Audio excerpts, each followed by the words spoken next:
अस्सलाम वालेकुम फ्रेंड्स, एक बार फिर से आपका वेलकम है इन्फॉर्मेशन फैक्ट्री में। अमरीकी रियासत में वाक़या एक कस्बा जिसका नाम कैटी हॉक है। कैटी हॉक अपने साहिलों और तेज़ हवाओं की वजह से बहुत मशहूर है। तो आए दोस्तों जानते हैं इस ज़मीन पर पहला जहाज़ बनाने वालों के बारे में। विल्बर राइट 16 अप्रैल 1867 में पैदा हुआ। इसका बाप मिल्टन राइट जो कि एक चर्च में बिशप था। विल्बर राइट का छोटा भाई जिसने जहाज़ बनाने में बहुत अहम किरदार अदा किया, ये 1871 में पैदा हुआ। इनका बाप जो कि एक चर्च में बिशप था, जैसा कि पहले आपको बताया, ये अक्सर चर्च के सिलसिले में शहर से बाहर जाया करता था और अपने बच्चों के लिए अलग अलग तरह के खिलौने लाया करता था। एक दिन वापसी पर ये अपने बच्चों के लिए ऐसी चीज लाया जिसने इनको जहाज बनाने पर मजबूर कर दिया। दोस्तों ये क्या चीज थी जिसने इन दोनों भाइयों को हवा में उड़ने का शौक पैदा कर दिया? दोस्तों ये एक खिलौना था जिसके पीछे एक रबड़ की चाबी लगी हुई थी। ये एक बेसिकली ढांचा था जो हवा में चंद सेकंड के लिए उड़ान भरता था जब इसकी चाबी को रोटेट किया जाता था। दोस्तों ये ही वो लम्हा था जिसने इन दोनों भाइयों को सोचने पर मजबूर कर दिया और इन्होंने अहद कर लिया कि ये भी एक ऐसी ही चीज बनाएंगे हवा में उड़ने वाली जिसमें इंसान उड़ा करेंगे। और दोस्तों इस कहानी में, इस स्टोरी में सबसे अहम बात यह है कि ये दोनों भाई विल्बर राइट और ऑर्वर राइट कभी कॉलेज तक नहीं गए और इन्होंने जहाज बना लिया। अब चलते हैं कैटी हॉक की साहिलों की जानिब। दोस्तों ये दोनों भाई हर साल कैटी हॉक आया करते थे, लेकिन इस साल ये कैटी हॉक एक तजर्बा करने के लिए आए थे। जी हाँ दोस्तों, ये अपना पहला ढांचे वाला जहाज उड़ाने के लिए आए थे। इन्होंने सबसे पहले कैटी हॉक आकर अपना एक कैमरा लगाया जिसके अंदर इन्होंने अपना एक ढांचे वाला जहाज। दोस्तों ढांचे वाले जहाज से मुराद ये है कि ये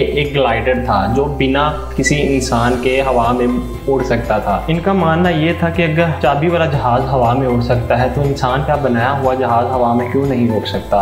लेकिन इससे पहले इन दोनों भाइयों का जिक्र करते हैं कि ये जिस शहर में पहले रहते थे उस शहर में क्या काम किया करते थे। ये पीछे से जिस शहर से बिलोंग करते थे उसका नाम डेटन था। दोस्तों वहाँ पर ये साइकिल बनाने का काम किया करते थे और साइकिल की जो इन्वेंशन है वो भी इन दोनों भाइयों ने ही की थी।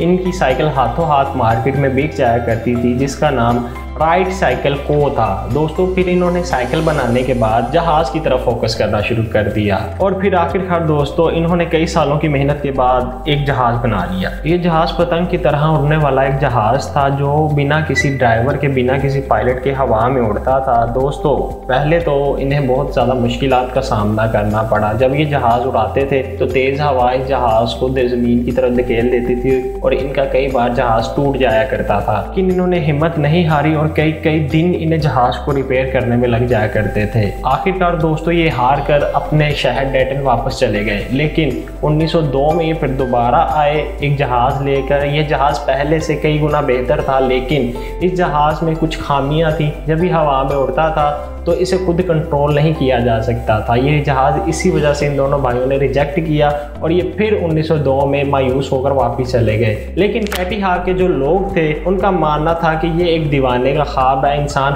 हवा में नहीं उड़ सकता। लेकिन जब ये 1904 में वापस आए तो इनके पास जो जहाज़ था वो दुनिया का बेहतरीन अभी तक बनाया जाने वाला जहाज़ था जिसे खुद अंदर बैठकर कंट्रोल भी कर सकते थे। कैटी हॉक के लोग इन दोनों भाइयों के तजर्बे को देखने के लिए इकट्ठा हो गए। इस बार ये अपने साथ एक कैमरा भी लाए थे कि दुनिया का पहला जहाज़ हवा में जब उड़ान पड़ेगा तो उसके इन मोमेंट्स को कैप्चर किया जाए। दोस्तों इस तमाम स्टोरी में मैं एक बात आपको बताना भूल गया कि 1904 में ये जो जहाज़ कैटी हॉक लेकर आए थे ये एक मोटर वाला जहाज़ था जो इससे पहले किसी ने नहीं बनाया था। आखिरकार जहाज उड़ान के लिए तैयार था, लेकिन एक मसला पैदा हो गया कि विल्बर राइट और ऑर्वर राइट दोनों ने मेहनत सेम की थी, लेकिन अब जहाज में पहली परवान कौन बढ़ेगा। तो फिर इसके लिए इन दोनों भाइयों ने एक टॉस किया, लेकिन विल्बर राइट टॉस जीत गया। विल्बर राइट जहाज में लेट गया और इसने जहाज की उड़ान भरने के लिए ओके का सिग्नल दिया। जहाज जैसे ही हवा में उड़ने लगा तो विल्बर राइट ने गलती से इसका जो स्टीयरिंग था